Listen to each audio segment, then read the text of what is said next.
이틀이 지나면 유월절과 무교절이라 대제사장들과 서기관들이 예수를 흉계로 잡아 죽일 방도를 구하며 이르되 밀란이 날까 하노니 명절에는 하지 말라 하더라. 예수께서 베다니 나병 환자 시몬의 집에서 식사하실 때에 한 여자가 매우 값진 향유 곧 순전한 나드 한 옥합을 가지고 와서 그 옥합을 깨뜨려 예수의 머리에 부으니 어떤 사람들이 화를 내어 서로 말하되 어찌하여 이 향유를 허비하는가. 이 향유를 300데나리온 이상에 팔아 가난한 자들에게 줄 수 있었겠도다 하며 그 여자를 책망하는지라. 예수께서 이르시되 가만두라. 너희가 어찌하여 그를 괴롭게 하느냐. 그가 내게 좋은 일을 하였느니라. 가난한 자들은 항상 너희와 함께 있으니 아무 때라도 원하는 대로 도울 수 있거니와 나는 너희와 항상 함께 있지 아니하리라. 그는 힘을 다하여 내 몸에 향유를 부어 내 장례를 미리 준비하였느니라. 내가 진실로 너희에게 이르노니 온 천하에 어디서든지 복음이 전파되는 곳에는 이 여자가 행한 일도 말하여 그를 기억하리라 하시니라. 아멘. 옥합을 깨뜨린 헌신이라는 제목으로 함께 말씀을 나누고자 합니다. 헌신이란 몸과 마음을 다 바쳐 힘을 다한다라는 그러한 뜻을 가지고 있습니다. 예를 들어 공부하는 학생들이 본인이 가고 싶은 대학에 있으면 그 대학에 들어가기 위하여서 밤새도록 공부하고 헌신하는 것, 이것을 헌신이라고 합니다. 또한 사업하시는 분들이 사업이 잘 되기 위해서 노력하는 것도 헌신이고, 운동선수들이 대회에 나가기 위하여서 열심히 준비하는 것도 헌신입니다. 자신이 이루어야 할 목표가 있고 자신이 해야 할 일이 있기 때문에 헌신할 수 있습니다. 그 헌신에 있어서 어떤 시간이나 물질, 자신의 노력이 전혀 아깝지가 않습니다. 그런데 교회를 위해 헌신하라 라고 하면은 왠지 모르게 마음의 부담감이 느껴지기도 합니다. 먹고 살기도 바빠 죽겠는데 언제 교회를 위해 헌신하냐며 불평하기도 합니다. 실제로 사람들은 매우 바쁘고 분주한 삶을 살고 있기 때문입니다. 우리나라가 과거 조선시대에는 남편이 나가서 일을 하고 여성은 집에서 살림만 하는 그러한 시대가 있었지만 지금은 전혀 그렇지 않습니다.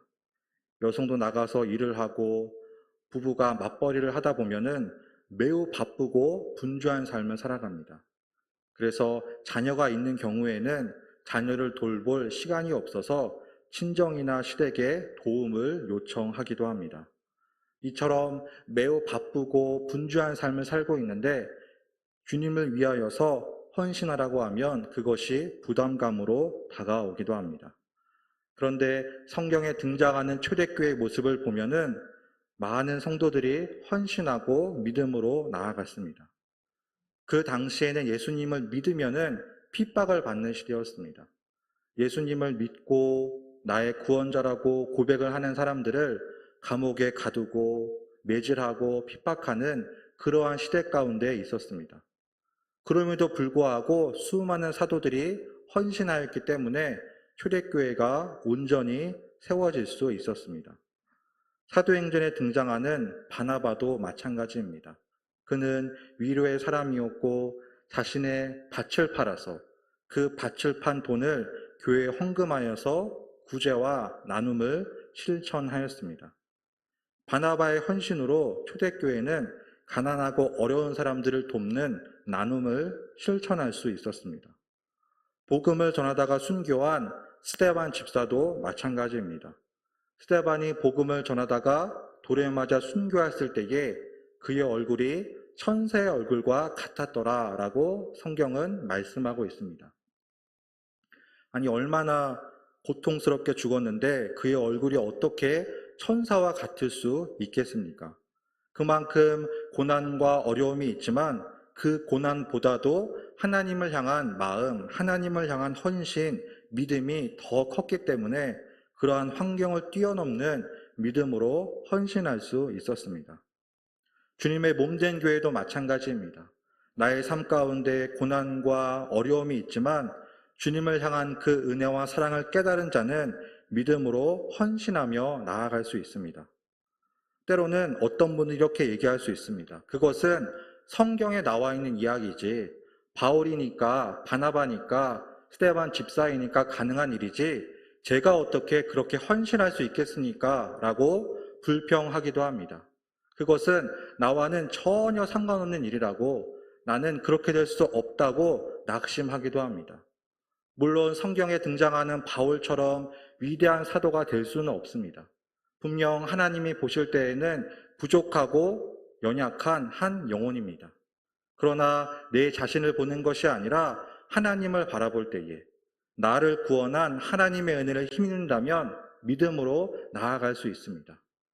나는 여전히 부족하고 연약하지만 나를 구원하신 하나님의 사랑, 그 독생자 예수 그리스도를 죽이기까지 구원한 은혜가 있기 때문에 믿음으로 헌신하며 나아갈 수 있는 것입니다.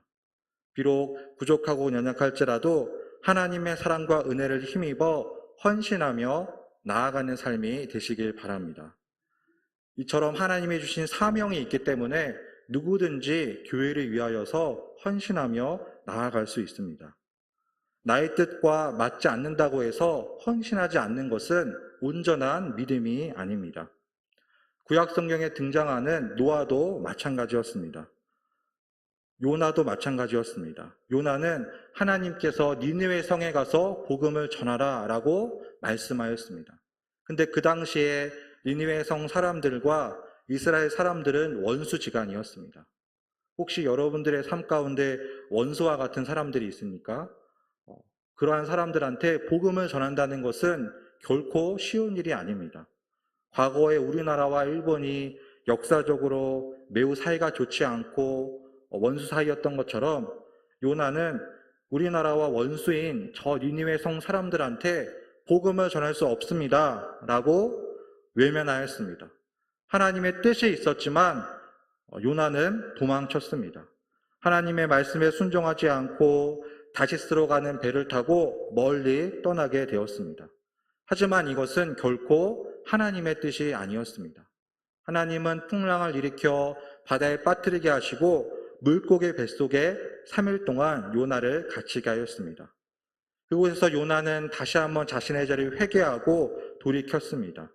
그때에 하나님의 뜻대로 온전히 복음을 전하는 쓰임받는 삶을 살 수 있었습니다.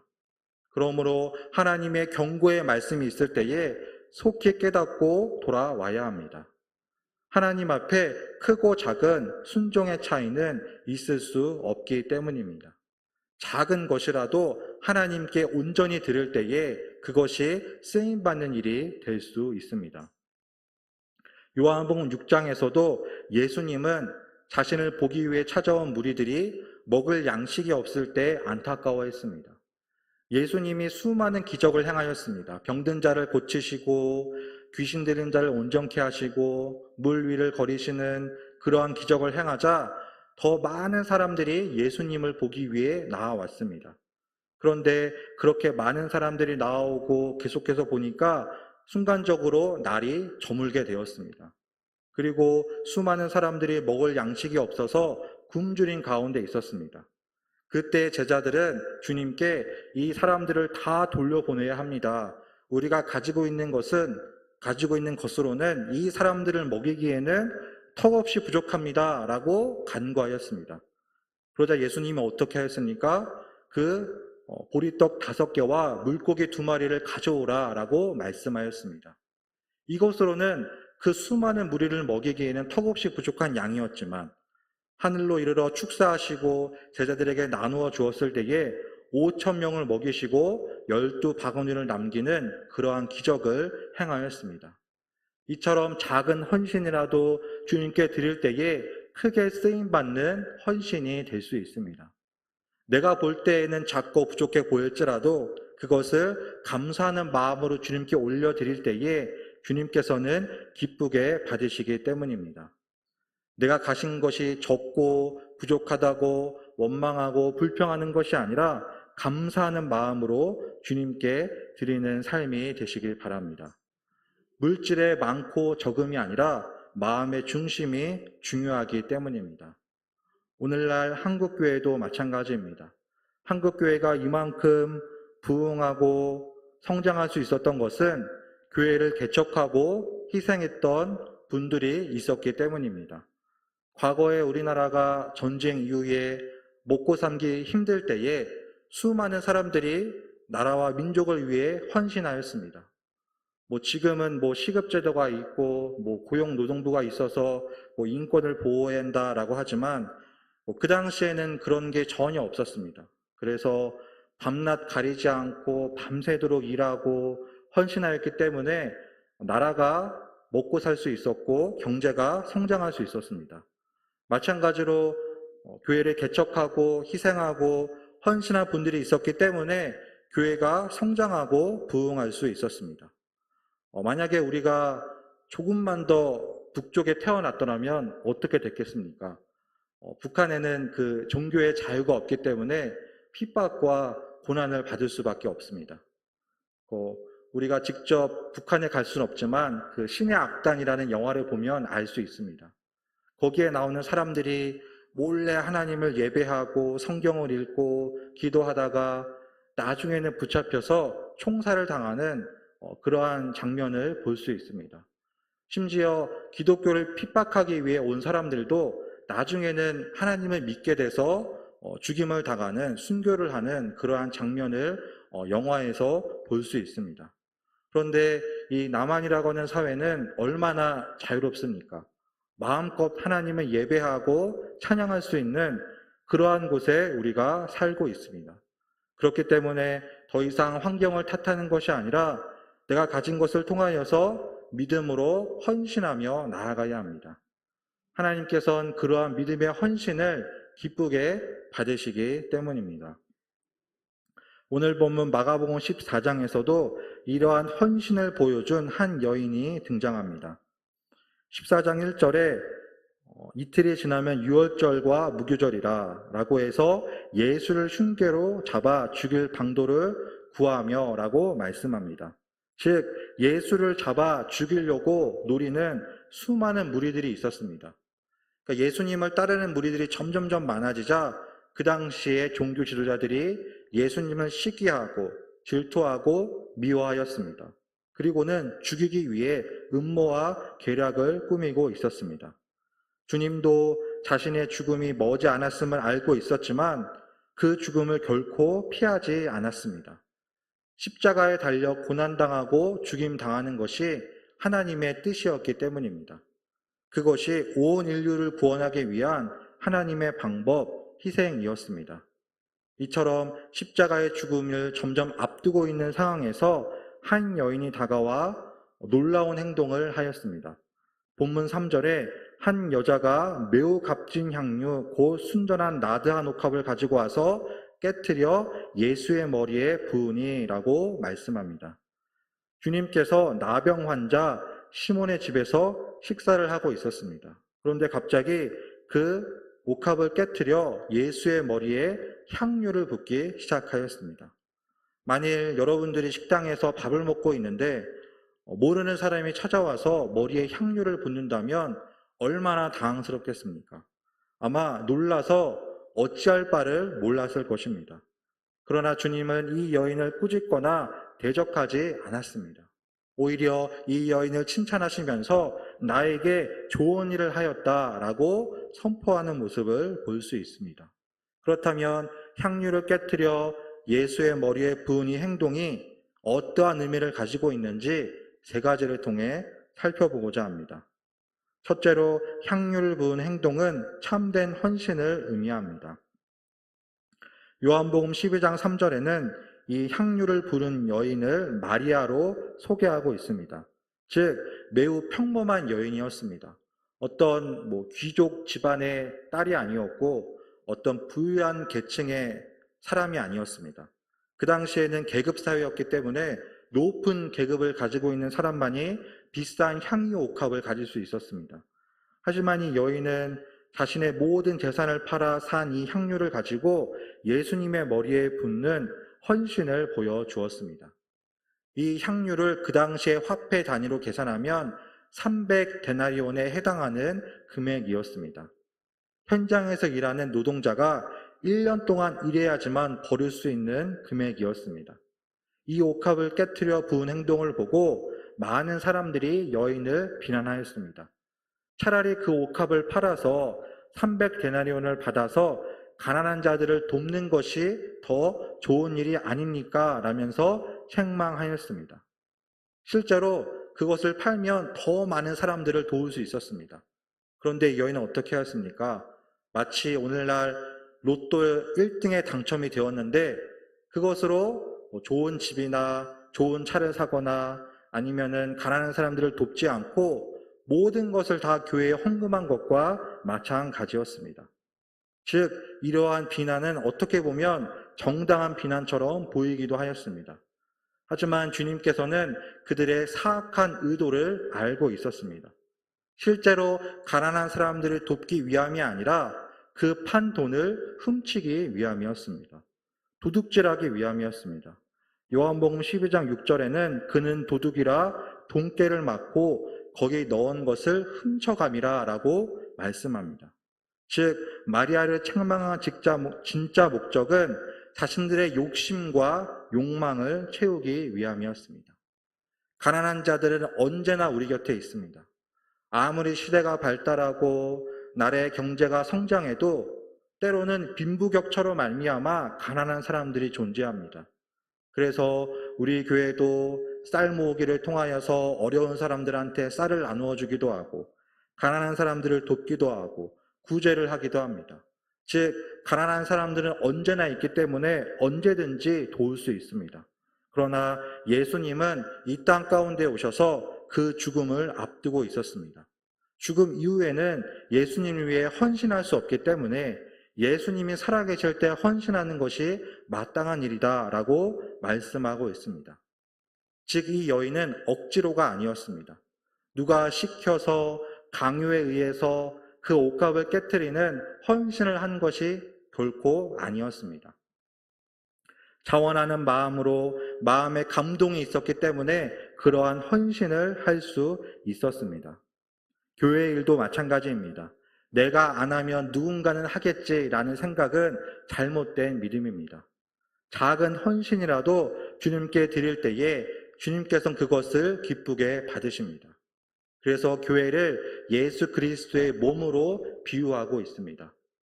머리가 예수님이고 모든 성도가 각 지체를 이루고 있습니다. 그 지체가 예수님 안에서 하나 될 때에 온전히 쓰임받는 교회의 공동체가 될 수 있습니다. 누군가가 시켜서가 아니라 강요가 아니라 자원하는 마음으로 감사하는 마음으로 헌신하는 삶이 되시길 바랍니다. 두 번째로 마리아의 행동은 예수님의 장례를 준비하는 행동이었습니다. 십자가의 죽음을 앞두고 있을 때에 향유를 부은 것은 예수님의 장례를 준비하는 것과 마찬가지였습니다. 유대 사회에서는 사람의 시체가 썩으면은 향유를 발라주는 문화가 있었습니다. 그러니까 우리나라는 죽으면은 뭐 땅속에 묻거나 아니면은 이제 따로 이제 뭐 납골당을 만들거나 뭐 그렇게 하지만 유대 사회에서는 장례가 나면은 이제 돌무덤에다가 시신을 안치하였습니다. 그리고 점점점 시간이 흐르면 그 시체가 썩을 수 있기 때문에 향유를 바르는 그러한 문화를 가지고 있었습니다. 그래서 이 여인은 장차 예수님의 십자가의 죽음을 바라보았기 때문에 전혀 아까워하지 않고 장례를 미리 준비하는 행동을 보여주었습니다. 그래서 예수님은 그 여인을 칭찬하였습니다. 내가 곧 십자가에 달려 죽을 수밖에 없지만 나의 죽음을 앞두고 미리 향유를 부었기 때문입니다. 그 향유로 말미암아 예수님의 몸에 아름다운 그러한 향기가 나게 되었습니다. 이처럼 주님께 드리는 것은 억지가 아니라 인색함이 아니라 감사하는 마음으로 주님께 드려야 합니다. 마가복음 12장 44절에 등장하는 한 과부도 마찬가지입니다. 그는 가난한 중에 자신의 모든 소유를 주님께 드렸다라고 말씀합니다. 이 과부는 2렙돈을 헌금하였는데 2렙돈은 그 당시 화폐 단위로 매우 적은 양입니다. 하지만 주님께서는 이 사람이야말로 더 많은 헌금을 하였다라고 선포하였습니다.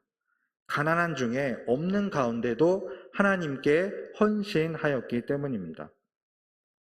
그러므로 내가 헌금을 많이 해야지만 하나님께 축복을 받는다. 이것은 잘못된 믿음입니다.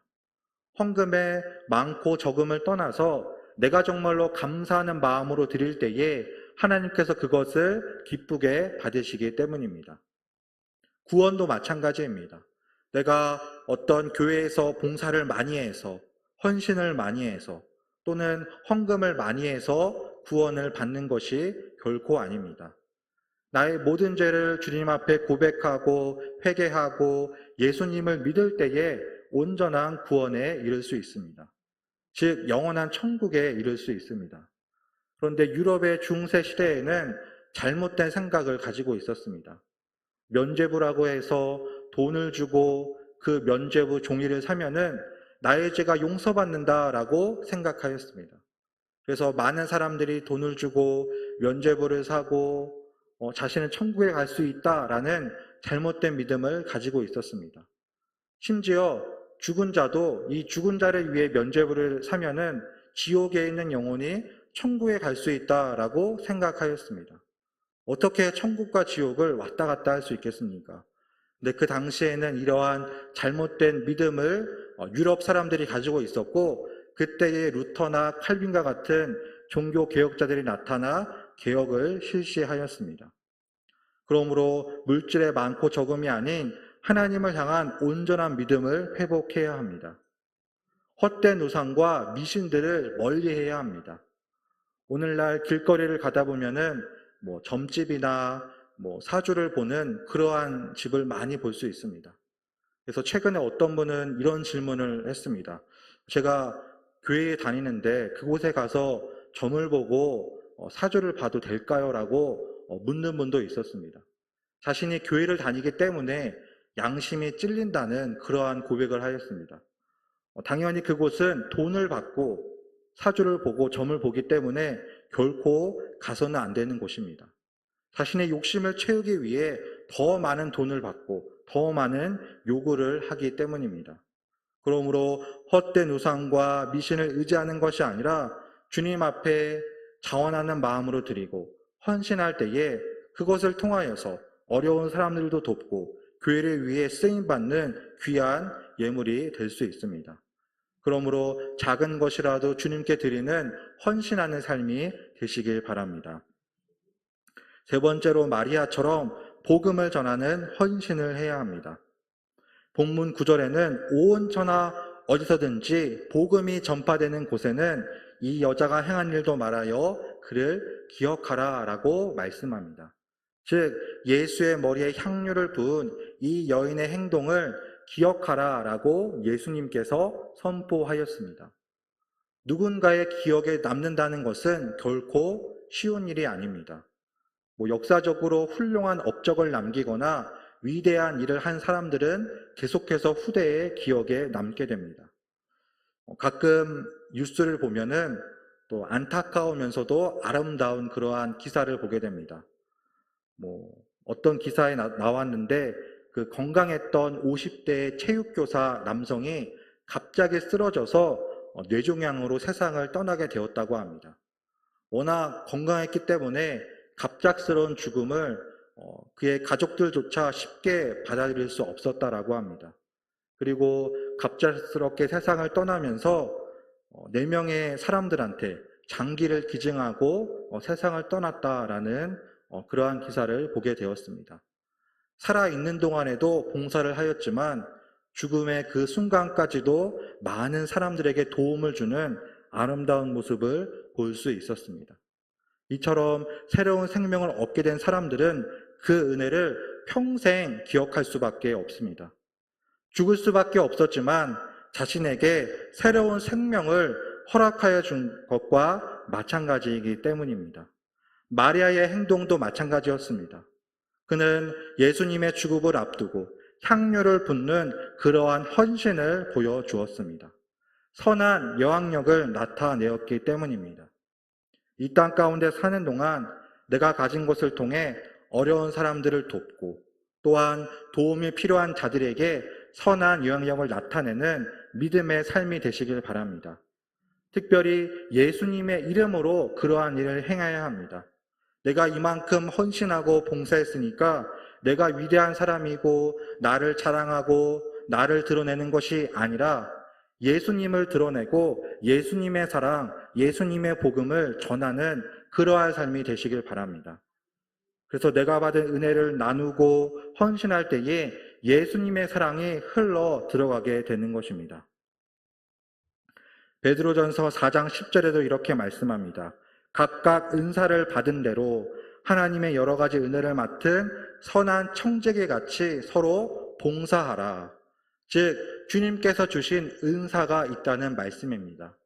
어떤 사람은 찬양하는 일로, 어떤 사람은 식당에서 봉사하는 일로, 어떤 사람은 안내하는 일로, 교사로 여러 가지 은사가 다 다릅니다. 그러한 은사가 있기 때문에 주님의 몸된 교회를 위하여서 헌신하며 나아갈 수 있습니다. 그래서 교회를 위해 헌신할 때에는 각각 다른 은사에 따른 구별은 있지만 차별이 있을 수는 없습니다. 이 사람은 찬양하기 때문에 훌륭한 사람이고, 이 사람은 가르치기 때문에 훌륭한 사람이고, 이 사람은 교회에서 청소를 하니까 별 볼 일 없는 사람이고, 그러한 차별이 있어서는 안 된다라고 말씀하고 있습니다. 예수님도 이 땅 가운데 오셔서 사람을 차별하지 않았습니다. 오히려 그 당시에 가난하고 병들고 굶주린 자들에게 복음을 증거하였습니다. 만일 예수님이 그 당시에 부자들, 귀족들에게만 복음을 전하였다면 예수님은 높은 사람이 될 수도 있었습니다. 예수님을 따르는 무리들을 선동하여서 또 다른 나라를 세울 수도 있었습니다. 하지만 예수님은 결코 그렇게 하지 않았습니다. 낮은 곳에서 섬기며 희생하고 사랑으로 헌신하였습니다. 이러한 예수님의 사랑을 힘입어 주님의 몸된 교회를 위해 헌신하며 나아가시길 바랍니다. 예수의 머리에 향유를 부은 여인처럼 내가 가진 것을 통하여서 희생하며 헌신하며 나아갈 때에 주님의 몸된 교회가 온전히 세워지는 줄 믿으시기 바랍니다. 그래서 주님 앞에 온전히 쓰임받는 모두가 다 되시길 주님의 이름으로 축복합니다. 기도하시겠습니다.